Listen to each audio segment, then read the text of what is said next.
그죠? 이제 유류분 지문이죠. 우리가 이제 나비게이터 3회에서 했던 유류분 지문도 그렇지만, 지난주에 했던 비례대표제 지문 있죠. 그죠? 그게 지금 어떤 거냐면 법학인데 숫자 들어가는 거.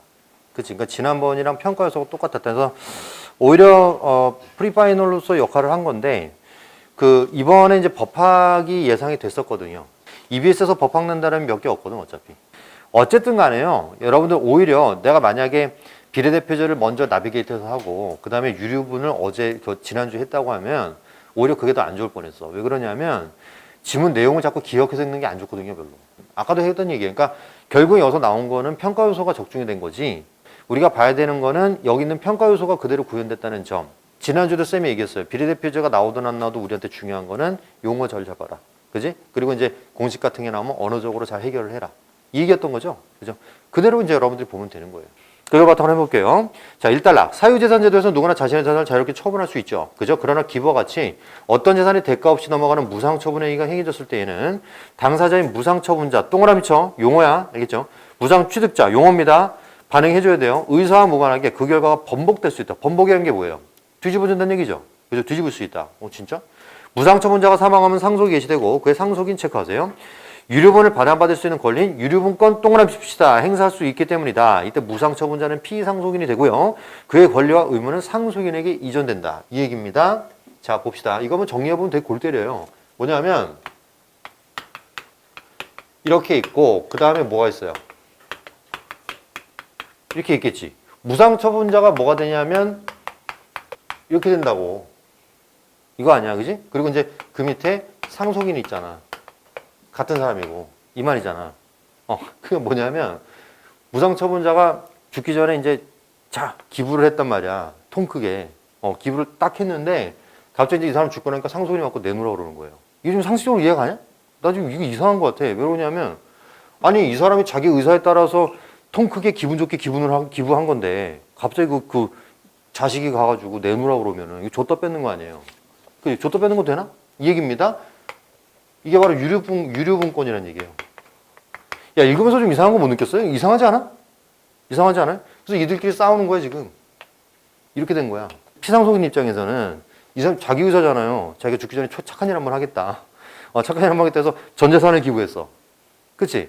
기부를 했더니 이제 딱 죽었더니 자식이 가갖고 내놓으라고 하면 이거 기부한 게 퇴색되잖아. 적화버거가 그랬다며 자기는 자식한테 하나도 안 물려줄 거라고. 다 기부할 거라고. 꼼수인가? 그죠? 저거 그 페이스북 창업자. 그래서 다 기부를 했는데 자식들은 가서 받을 수 있는 거네? 이런 말이네요. 이게 뭐지, 이거? 좀 이상하지 않냐고. 나 이거 좀 이상한데, 이거? 우리가 봤던 유류분이 아니에요. 우리 봤던 유류분은 뭐냐면 상속받을 권리가 있는 사람이 자기가 얼마나 챙길 수 있냐 이거였고 상속된 거에 대해서 얼마나 챙길 수 있냐 그거였고 지금 이 얘기는 뭐냐면 아니 남한테 준 것까지 뺏어올 수 있다는 얘기잖아요. 이게 좀 이상하잖아요. 그렇죠? 가봅시다 이거. 유류분은 동그라미 뭐 나왔어? 용어정의 나왔어요. 체크해야 됩니다. 피상속인의 무상처분의 행위가 없었다고 가정할 때 여러분 또 나왔네? 가정 형업해 봅시다. 피상속인의 무상처분의 행위가 없었다고 가정 형업해 쫙 끄세요. 가정 나왔습니다. 가정 알겠죠? 상속인이 상속받을 수 있었던 일중 법으로 보장된 부분 밑으로 쫙 끄세요. 유류분의 정의가 나왔어요. 유류분이 뭐냐면 여러분 6월 달에 가정이 나왔는데 또 나왔네? 그치? 뭘 가정한 거? 써있잖아, 거기. 무상처분의 행위가 없었다고 가정하는 개념. 됐어요? 가정 자체가 이 유류분은 이미 깔고 있는 베이스 자체가 무상처분의 행위가 없었다고 가정을 하기 때문에 유류분권이 논리적으로 가능한 거예요. 이거 논리입니다, 논리. 알겠죠? 요거 여러분 봤어야 돼. 이 지문은 딱 2달락 내에서 승부를 냈어요, 그냥. 얘가 이걸 이해를 하는지 못하는지 그걸 승부를 냈습니다. 솔직히 말해서 여러분 12번 틀린 사람도 있죠. 12번 틀린 사람들은 지금 5단락의 기억 부분을 소화를 못해서 틀렸다고 생각할 수가 있는데 2단락에서 결판 났어요. 이거 생각 못했지. 그지? 12번 틀린 사람도 아마 그 생각 못했을 거야. 2단락에서 결판이 났어요. 뭘 봐야 된다? 가정을 봐야 된다. 6월 달에 가정 나왔죠. 그 쌤이 막 흥분해가지고 야 6월 달에 가정 나온 거 처음이다. 올해 가정 나온다. 말하면서 가정 몇 가지 연습했죠 우리가. 평형 추세 가정 기억나요? 6월 달에 유료분권입니다. 알겠죠? 참고하세요 꼭. 알겠지? 집에 와서 다시 봐야 돼. 철학 지문 가능하고요. 과학 지문 가능합니다. 경제학 지문 가능합니다. 알겠죠? 여러 가지 분야에서 가능합니다. 요건 한번 갖고 와 볼게. 알겠지? 사회학 지문도 가능합니다, 이거. 여튼 간에, 자, 이제 의미가 중요합니다. 가정을 잡았다고 끝내면 안 됩니다. 자, 무슨 의미냐 하면, 서분의 의미가 없었다고 가정을 했기 때문에, 뭐다? 이걸 뺏어올 수 있다는 얘기죠. 그죠? 이게 없었다고 가정하기 때문에. 만약 상속인이 피상속인 자녀 한 명뿐이라면, 상속받을 수 있었을 이익의 2분의 1만 보장된다. 밑줄 봐. 상속받을 수 있었을 이익의 2분의 1만 보장된다. 쌤은 어떤 게 들어오느냐? 여러분도 그렇게 했으면 좋겠어요? 상속받을 수 있었을 이익이 한 덩어리로 보여요. 상속받을 수 있었을 이익은 이렇게 나오잖아. 그죠? 여기 한 덩어리로 보여야 됩니다. 상속 개시 당시에 피상속인이 가졌던 재산의 가치에 이미 무상취득자 넘어간 재산의 가치 더하는 거죠. 왜? 가정이 뭐야? 무상 처분이 없었다고 가정하는 거니까. 둘 다 더한다는 얘기죠. 그죠? 봅시다, 여기. 요 정도로 정리할게요. 이렇게 할게. 알겠지? 상속 가능 이익 곱하기 2분의 1이다 이거죠. 요게 바로 유류분이야. 그지? 또 가볼게. 유류분은 상속인들이 기대했던 이익을 보호하기 위한 거야. 알겠지? 다시 한번 할게. 상속인이 기대했던 이익이야. 우리 아빠 재산이 100억이야. 그지? 근데 이제 난 받을 줄 알고 있었어. 내 아버지가 100억을 다 전에 기부했어. 그럼 기대했던 이익은 얼마야? 100억이잖아요. 그렇죠? 그래서 유류분은 뭘 가정하는 거야? 기대했던 이익 100억을 보장해주기 위해서 이걸 가정하는 거예요. 안 줬다고 가정하는 거예요. 이렇게 2단락은 한 덩어리가 됩니다. 또 연습 포인트예요. 여러분 2단락을 한 덩어리로 보는 거. 그리고 1단락이랑 있는 겁니다. 1, 2단락만 가지고 여러분들이 충분히 훈련을 할 수가 있어요. 글을 단순히 이해하고 넘어가는 게 국어가 아니에요. 알겠죠? 이제 이런 거 설계를 잘 보면 여러분들 글을 읽을 때에도 자연스럽게 이어가는 연습을 할 수가 있어요. 이해됐죠? 또 가봅시다. 피상속인의 상속개시 당시에 가졌던 재산으로부터 상속받은 이익이 있는 상속인은 유류분에 해당하는 이익의 일부만 반환받을 수 있다. 밑줄 그어봐. 유류분에 해당하는 이익. 여기 한 덩어리야. 알겠죠? 이거의 일부만 반환받을 수 있다. 자, 가볼게요, 여러분. 유류분에 해당하는 이익 한 덩어리, 이미 상속받은 이익 한 덩어리, 그걸 뺀 값인 유류분 부족액 동그라미 치세요. 여러분, 유류분에 해당하는 이익의 일부만 반환받는 얘기는 유류분 부족액을 받는다는 얘기예요. 이거죠. 이거는 유류분에 해당하는 이익은 유류분이에요. 마이너스 요거 맞는 겁니다. 지금 보니까 뭐가 나와 있어? 뭐가 나왔는데? 했잖아, 지난주에. 그죠? 공식 나와 있죠. 응용 곱하기입니다, 지금. R22번. 자, 공식 나오면 쌤이 뭐라 했어요? 계산하라? 계산은 전혀 영향이 없어. 안 어려워. 말을 집어넣어야 돼. 유류분 부족액, 유류분에 해당하는 이익, 그죠? 이런 말들을 잘 집어넣어야 돼요. 이해됐어요? 이걸 잘 봐야 됩니다. 얘를 놓치면 그냥 끝났다고 봐야 돼요. 알죠? 워딩 놓치면 끝입니다. 알겠죠? 자, 그럼 여러분 또 들어갑시다. 유류분 부족의 가치는 금액으로 계산되지만 항상 돈으로 받는다는 건 아니고요. 돈이 아니라 물건의 주식처럼 돈이 재산이라면 처분된 재산 자체가 가능한 거고 원칙이고, 재산 자체를 반환하는 것이 불가능할 때에는 무상취득자, 눈에 들어와야 돼. 눈에 무상취득자, 알겠죠? 돈으로 반환해야 된다. 재산 자체 반환이 가능해도 유류분권자와 무상취득자 합의에 의해서 돈으로 반환될 수 있다. 그렇죠? 그러니까 지금 결국에는 유류분권자와 무상취득자 간의 관계를 얘기하는 거예요. 무상처분된 재산이 물건이라면 유류분 반환은 어떤 형태로 이루어질까? 뭐 안 궁금한데 물어봤어요. 그죠? 안 궁금한데 왜 물어봐요? 관심 가지라는 얘기죠. 그죠? 자, 어떤 형태로 이루어질까? 반환에 대한 유류분 부족액, 눈에 들어와야 돼. 유류분 부족액이. 알겠지?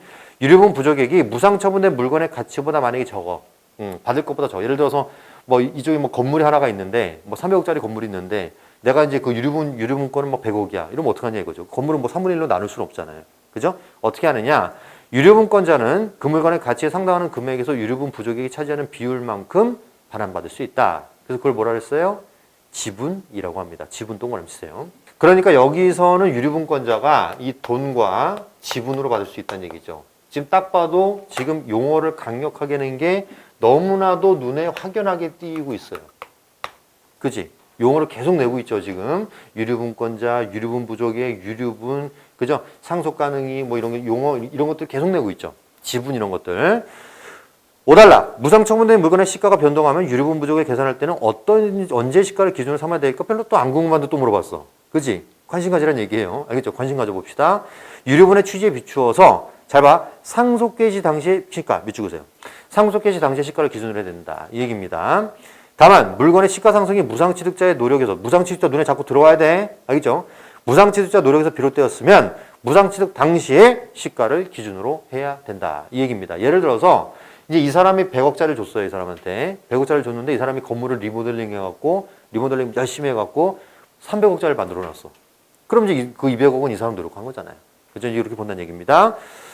이렇게 정해진 유류분 부족을 근거로 반환 대상인 지분을 계산할 때에는 시가 상승의 원인이 무엇이든 상속 개시 당시 시가가 기준으로 삼아가지고 이제 그걸 평가한다는 얘기인데, 이 지문이 딱 하나 아쉬운 게 뭐냐면요, 얘를 하나도 안 줬어요. 그러다 보니까 얘가 다이렉트로 문제로 나왔기 때문에 그게 조금 추상적이긴 합니다. 이제 그거 갖고 이제 13번의 오답이 조금 갈린 면도 있어요. 근데 평가원의 원래 방식이랑은 조금 다르긴 한데 이것도 한번 익숙해져 보면 좋을 것 같아. 알겠죠? 사실 지원화물의 비례대표제도 이런 방식으로 연습을 좀 시키긴 했는데, 여기서 이제 우리가 봐야 되는 거는 이제 빨리빨리 문항에 적용되는 거. 이제 그것도 이제 연결을 좀 해봐야 된다는 얘기죠.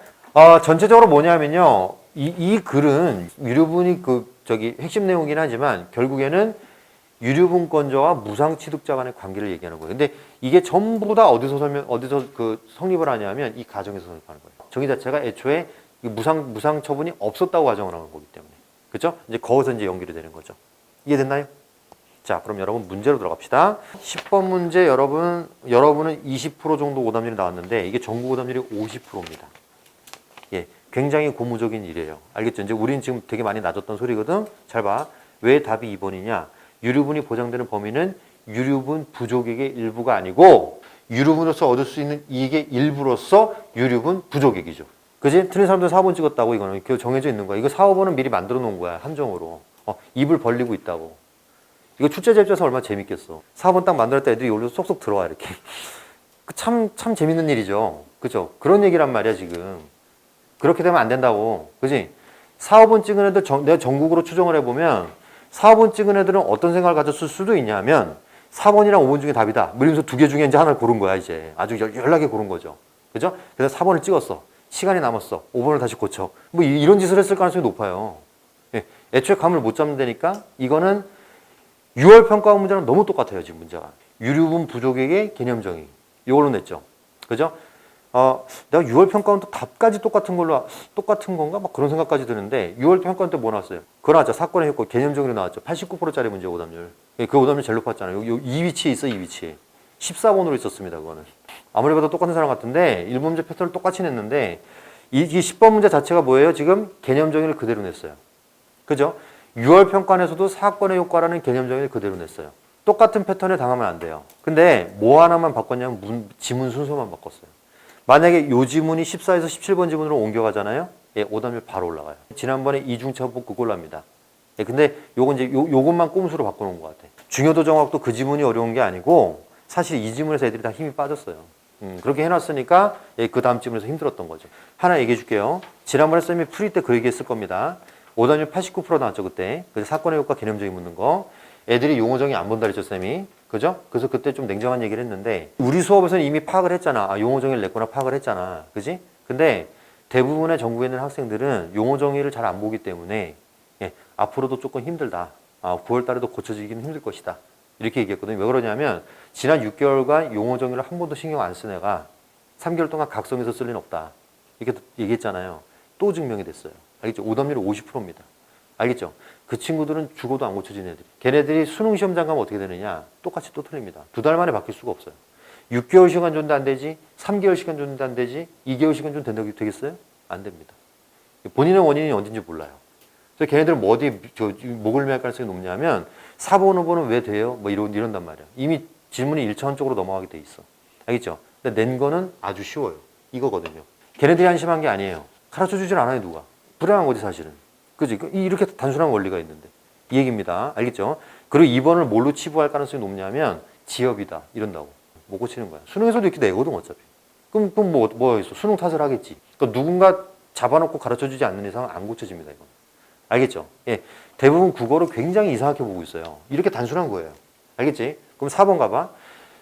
다른 사람이 판재서 이거 글에 안 나와 있잖아. 안 나와 있으니까 뭐라 했어, 내가? 반응하는 거라 했잖아. 그지? 판재서는 아니겠지, 당연히. 이거 무상 취득한 거, 무상 처분한 것만 그러니까. 이 얘기고요. 그리고 22번. 그죠? 무상 취득 자신의 의사에 반하여. 맞잖아. 의사에 반해서 된 거 맞잖아.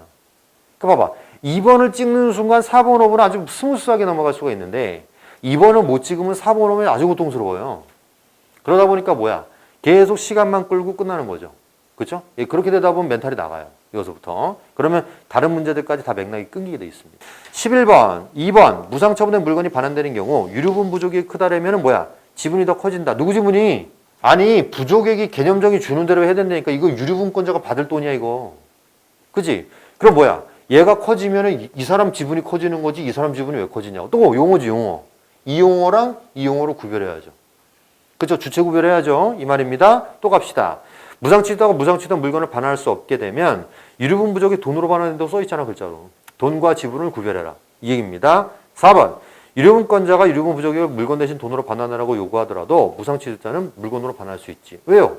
이건 글자로 안 써있지만 3단락 마지막에 뭐 합의를 하면 되는 거죠. 합의 안 되면 안 되는 거지 뭐. 그치? 이런 얘기입니다. 봐봐. 글자로 또 안 써있잖아. 이런다니까? 그 글자로 안 써있으면 무조건 틀린 게 아니에요. 알겠죠? 예, 반응을 해야 됩니다. 자, 12번 갑시다. 야, 별표 할까요? 진짜 잘 냈어요. 오답률은 52%. 여러분 또 30%가 안 돼요. 차이가 있다니까 이렇게. 그죠? 더 올라가야 돼. 더. 정답률 더 올라가야 돼. 알겠죠? 예, 갑시다 여러분. 기억의 이유. 기억에 뭐라 했었어? 유류분의 취지에 비추어 상속 개시 당시 시가죠. 유류분의 취지가 뭔데요? 이달락가. 마지막에 뭐라고 써있어? 상속인이 기대했던 이익을 보호하기 위한 거지. 잘 들어, 잘 들어. 상속인이 기대했던 이익을 보호하기 위해서 뭐 했어?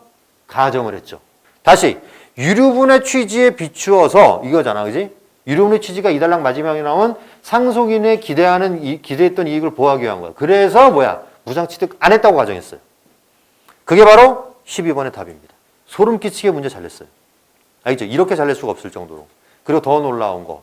답의 가정이라고 워딩을 박아놨죠. 이 정도로 강하게 메시지를 줬습니다. 알겠죠? 이제 대부분 다 눈뜬 장님이야. 가정을 모르거든. 근데 여러분, 쌤은 어떻게 알았을까, 이거를? 어떻게 알긴 독서교과서에 있지. 이게 다 글씨 써 있는 거야, 이거 다. 근데 여기 있는 사람 중에 독서교과서 본 사람 있어요, 없어요? 없죠. 현행 학교 교육의 문제예요. 여러분, 평가원은요, 보도자료 같은 걸 통해서 올해 가정을 냈어요라고 절대 말을 안 해줘요. 왜? 평가기관에 평가 목록이 다 있거든요. 이제 아까 뭐 국문과 교수 아까 내가 그런 얘기 우스갯소리를 했잖아. 실제로 들어가면은 목록을 쫙 보여줘. 6월고에 나온 목록을 체크리스트 보여준단 말이야. 요거 냈다. 그러니까 이걸 반영하시려면 요거 위주로 좀 내주세요. 이렇게 얘기하겠지. 이게 프로세스 아니야. 절대 기준 없이 안 냅니다. 알겠죠? 평가 요소가 많이 들어가면 지문이 어려운 거지 지문 자체가 난했을 때 어려운 게 아니에요. 그거 갖고 낼 때 그런 거 그 왜 목록 우리한테 안 알려줘요? 안 알려주지. 평가는 평가기관이니까 교육기관이 아니니까. 그럼 교육기관에서 해야겠네? 해야죠. 그래서 그 목록이 들어있는 게 독서교과서예요. 그래서 여러분 3년 동안 독서교과서 한 번도 안 봤죠? 안 보죠. 학교에서 그거 자체를 안 해요. 이상한 문제집 풀어요. 그러니까 지금 하나도 교육이 안 돼 있어요. 그럼 나는 어떡하겠어? 얼마나 쉬워? 거기 있는 거 요약해갖고 정석을 만들었죠. 그죠? 그 정석의 알파트가 전부 다 독서교과서 있는 얘기야. 요 얘기야.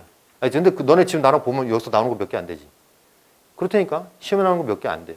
12번에서 그 가정을 아주 노골적으로 냈습니다. 올해 진짜 출제 유력합니다. 알겠죠? 예, 쌤이 좀 만들어 올게 이거는. 자, 3, 4, 5번은 없는 얘기입니다. 이거 신경 쓸 필요 전혀 없는 얘기였습니다. 예, 넘어갈게요. 자, 13번 갑시다. 13번에 오답률이 좀 있네요. 갑의 재산으로는 갑 동그라미 A 물건과 B 물건이 있었으며 그의 재산 채무 없었어요. 갑은 을에게 A 물건을 무상으로 넘겨주었고 6개월로 사망했다. 아유, 저는 좋은 사람인데, 그죠? 을. 그래서 A 물건을 준 거죠. 그렇죠? 이렇게 들어가고요. 갑의 상속인으로는 자녀인 병만이 있다. 그죠? 아까 상속인으로 병만 예를 들었잖아. 자녀만 예를 들었잖아. 제가 자녀밖에 안 나와요, 문제는. 알겠죠? 그래서 뭐 부모가 나온다거나 그러지 않습니다. 본문에 나온 대로만 나와요. 알겠죠? 자, 병이 있습니다. 그래서 이제 병은 뭘 받겠어요? B를 받겠죠. 그렇죠? 이런 상황이죠. A 물건의 시가는 을이 A 물건을 소유가 됐을 때 300, 갑이 사모할 때 700이었다. 그치? 봅시다. 300이었는데 700으로 늘었어. 와, 대박. 병은 갑이 사망한 날로부터 3개월 후에 을에게 유류분권을 행사했다. 달라고 그러는 거죠. 비물건의 시가는 어떻게 시종일관 100으로 동일하다. 이런 얘기입니다. 그럼 계산해 볼게요. 자, 유류분에 대해서 한번 계산해 보겠습니다. 유류분. 일단은 1, 2번처럼 을의 노력과 무관한 경우. 을의 노력과 무관한 경우는 요거 기준으로 한다 그랬지. 그지? 요 얘기입니다. 그러면 이제 700 플러스 B100 그쵸? 예, 곱하기 2분의 1 이렇게 돼가지고 400 정도가 나오죠. 근데 유류분 400 다 안 받지. 유류분에서 이미 상속된 부분 빼야 되죠. 100은 빼야죠. 얼마? 이렇게 되겠죠. 1번 맞죠? 2번 을의 누락과 무관한 경우 A 물건 얼마였는데? 700이죠. 장난이야 사실. 알겠죠? A분건 700이잖아. 700분의 300은 뭐야? 7분의 3이지. 필요 없다니까. 알겠죠? 예. 3번 갈게요. 을의 노력으로 상승한 경우. 그럼 뭘로 잡아야 돼? 이때는 300으로 잡아야죠. 300으로 잡으면 얼마? 요거는 200이 되겠고. 그지? 마이너스 100이니까 요때는 100이 되겠죠. 4번 잘 봐야 돼. 이게 생각보다 여러분 잘 봐야 돼요. A 물건의 3분의 1이니까. 근데 여기서 이제 어떤 생각할 수가 있냐면, 쌤, A가 300이면 3분의 1 아니에요? 이럴 수가 있단 말이야. 그치? 잘 봐. 마지막 달라 마지막 문장 보세요. 뭐라 돼 있어? 기준을 뭘로 삼는다고? 상속 개시 당시의 시가를 기준으로 한다. 이렇게 써 있죠. 그죠? 그러니까 기준을 뭘로 잡아요? 700으로 잡습니다. 700분의 100이 돼갖고 7분의 1이 되는 거예요. 이제 알겠죠? 생각보다 요거는 이제 그 주의할 사항이 좀 하나 더 있었던 거예요. 요거였습니다. 이걸 못 찍게 되면 이제 가는 답은 이제 거의 정해져 있어요. 5번으로 가게 돼 있습니다. 알겠죠? 5번 어때요? 갑이 상속개시 당시 소유했던 재산으로부터 병이 취득할 수 있는 일. 그건 비물건이죠? 비물건은 A가 뭐 어쨌든 간에 상관없지. 무조건 100이지. 그지? 이제 그 얘기만 이제 당연한 얘기를 했던 거고요. 답은 4번입니다. 이해됐어요? 이제 그걸 갖다 했는데 이게 왜 좀 어려웠냐면 마지막 단락에서 그래도 한 번이라도 언급을 예를 들어서 해줬으면 우리가 이제 어렵지 않게 풀 텐데 그게 좀 불친절하게 나왔어요. 예, 그게 조금 아쉬웠던 그런 문제입니다. 알겠죠? 여기서 쌤이 조금 하나 보장해 줄 수 있는 거는 수능이라면은 이 부분은 설명을 해줘요. 그러니까 그 예를 들어서 설명해 주니까 너무 걱정하지 않아도 돼요. 물론 그래도 이렇게 나왔으니까 연습은 조금 우리가 이런 쪽으로 해야지. 그치? 6월 9월 한번 볼게요. 육모, 부모, 경제, 구모, 응용법학. 근데 이거를 떠나서 너무 놀랍게도 지금 뭘 냈냐면 가정을 냈다. 14번. 이거는 뭐 다 받아 적을 필요 없어. 그냥 이렇단 얘기야. 근데 브리핑만 하는 거야. 자, 가정을 냈고, 그 다음에 용어는 그대로 냈고요. 용어는 이제 100% 나오는 것 같고요. 그 다음에 또 낸 게, 그죠. 경제에서 공식 나온 건 당연한 건데, 법학에서 공식이 나왔어요. R22번.